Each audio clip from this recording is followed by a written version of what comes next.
पद्मनाभस्वामी मंदिर केरल के तिरुवनंतपुरम में स्थित है और यह भगवान विष्णु को समर्पित सबसे प्रसिद्ध और पवित्र मंदिरों में से एक है। इसे न केवल इसकी भव्यता और धार्मिक महत्व के लिए जाना जाता है, बल्कि इसके विशाल खजाने और गहरे रहस्यों के कारण भी यह दुनिया भर में चर्चित है। आइए इस मंदिर की पूरी कहानी को विस्तार से जानते हैं। मंदिर का उल्लेख प्राचीन ग्रंथों जैसे विष्णु पुराण और महाभारत में भी मिलता है।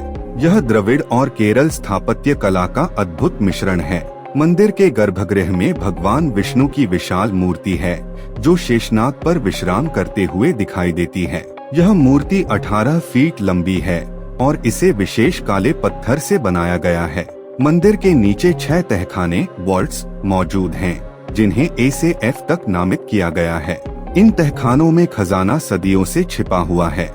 इस खजाने में स्वर्ण आभूषण, सोने के सिक्के, चांदी, कीमती रत्न और दुर्लभ मूर्तियां शामिल हैं।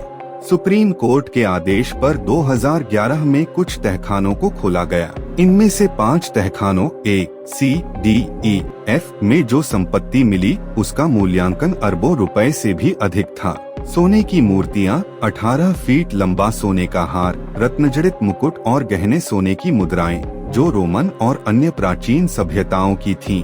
इस खजाने की अनुमानित कीमत 1.2 लाख करोड़ रुपए से अधिक मानी गई। वॉल्ट बी तहखाना भी आज तक नहीं खोला गया है। इस तहखाने को खोलने की कई कोशिशें हुई, लेकिन इसे कभी नहीं खोला जा सका। तहखाने के दरवाजे पर शेषनाग का चित्र बना हुआ है। मान्यता है कि इसे केवल विशेष मंत्रों के उच्चारण से ही खोला जा सकता है। इसे जबरदस्ती खोलने की कोशिश करने पर बड़े विनाश का शाप बताया जाता है। यहाँ तक कि आधुनिक तकनीक और मशीनों से इसे खोलने की कोशिश की गई, लेकिन असफलता ही हाथ लगी। लोग इसे भगवान का क्रोध मानते हैं।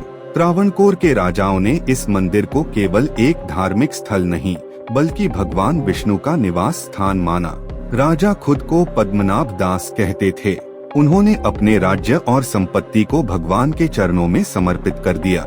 यह परंपरा आज भी कायम है और मंदिर का प्रबंधन त्रावणकोर राजवंश के प्रतिनिधियों के हाथों में है। मंदिर हिंदू धर्म के 108 दिव्य देशमों पवित्र स्थलों में से एक है। यह मंदिर भगवान विष्णु की अनंत शक्ति और उनकी रक्षा करने की क्षमता का प्रतीक है।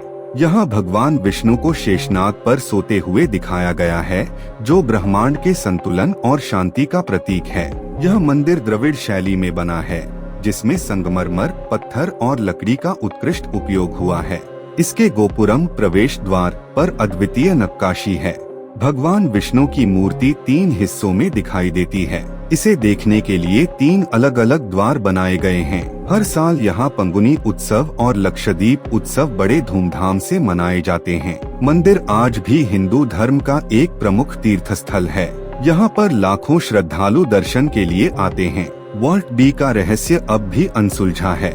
इस तहखाने में क्या छिपा है, इसे लेकर कई मान्यताएं और कहानियां प्रचलित हैं। कुछ मानते हैं कि इसमें महान खजाना छिपा है, कुछ इसे दिव्य शक्ति और भगवान का निवास स्थान मानते हैं। वैज्ञानिक इसे प्राचीन भारत की उन्नत सुरक्षा प्रणाली का प्रमाण मानते हैं। पद्मनाभस्वामी मंदिर न केवल आस्था का प्रतीक है, बल्कि यह भारत की प्राचीन सांस्कृतिक धरोहर, वास्तुकला और रहस्यों का जीवंत उदाहरण है। इसकी कहानी यह दर्शाती है कि भारत में धार्मिक विश्वास के साथ साथ खजाने को सुरक्षित रखने की उन्नत तकनीक और परंपरा भी मौजूद थी।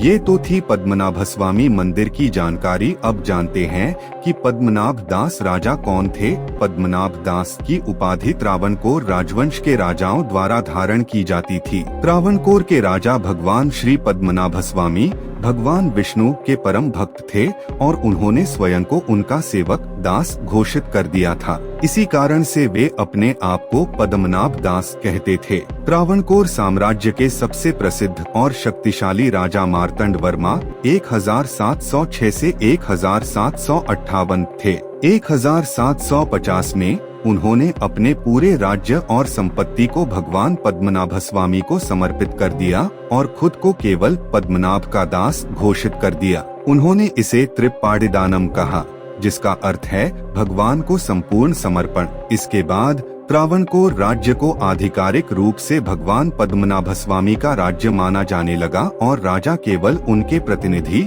शासक के रूप में कार्य करने लगे। यह परंपरा पीढ़ी दर पीढ़ी चली आ रही है। त्रावणकोर के हर राजा को पद्मनाभस्वामी का दास माना जाता था। यहाँ तक कि भारत की आजादी के बाद भी त्रावणकोर राजवंश के सदस्य इस परंपरा को निभाते रहे हैं।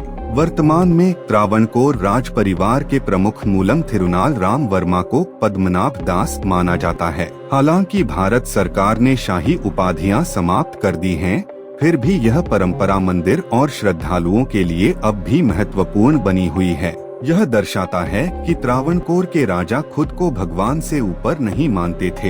यह भारतीय राजाओं की आध्यात्मिकता और धार्मिक आस्था का प्रतीक है। पद्मनाभस्वामी मंदिर का पूरा खजाना और संपत्ति भगवान के नाम पर पंजीकृत है, न कि किसी व्यक्ति या शाही परिवार के नाम पर। पद्मनाभ दास की उपाधि केवल एक नाम नहीं, बल्कि भक्ति, निष्ठा और भगवान के प्रति समर्पण का प्रतीक है। त्रावणकोर राजाओं ने इसे केवल शासक होने की प्रतिष्ठा से नहीं, बल्कि सेवक भावना से स्वीकार किया था, जो भारतीय संस्कृति और परंपरा की गहरी जड़ों को दर्शाता है।